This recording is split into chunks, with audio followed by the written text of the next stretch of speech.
साथियों नमस्कार। आज की शो यात्रा में यूट्यूब के सभी दर्शकों का हार्दिक धन्यवाद, शुक्रिया। पांतजल योग सूत्र योग दर्शन विभूतिपाद सूत्र 48 में कहा गया है। मित्रों, उस इंद्रिय जैसे मन की तरह शरीर वेग वाला होता है।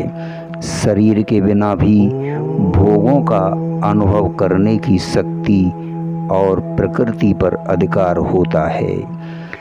मित्रों, उपयुक्त सूत्र के अनुसार जब साधक इन 11 इंद्रियों की 5 अवस्थाओं पर विजय प्राप्त कर लेता है तो उसे निम्न 3 प्रकार की सिद्धियां प्राप्त होती हैं।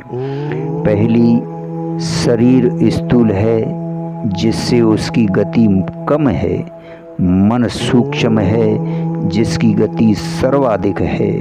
वह एक ही क्षण में कहाँ कहाँ पहुँच जाता है, इसका अंदाज़ा नहीं लगाया जा सकता। किंतु जब योगी मन तथा इंद्रियों की ग्रहण अवस्था में संयम कर लेता है तो वह अपने शरीर को भी उतना ही वेगवान बना लेता है जितना उसका मन है। साथियों, वह क्षण भर में अपने सूक्ष्म शरीर द्वारा कहीं भी जा सकता है, पुनः लौट सकता है।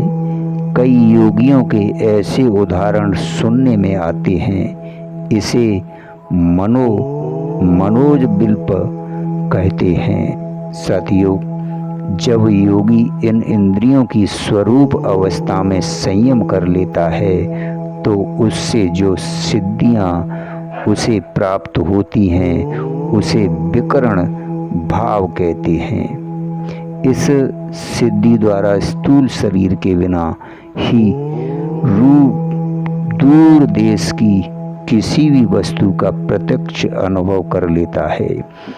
मित्रों, सूत्र 43 में बताई गई महाविदेहा स्थिति आ जाने से भी यही सिद्धि आ जाती है। ऐसा वह सूक्ष्म शरीर द्वारा ही करता है। मित्रों, तीसरी सिद्धि है प्रधान जय। प्रकृति को प्रधान भी कहा जाता है। इंद्रियों की अस्मिता, अन्वय तथा अर्थवत्व अवस्था में संयम करने से योगी इस कार्य कारण रूप प्रकृति पर पूर्ण अधिकार कर लेता है। यह प्रकृति जय अवस्था है। इसके बाद निर्जीव समाधि सिद्ध होती है। धन्यवाद, शुक्रिया। अगले सूत्र में आपसे फिर मिलते हैं।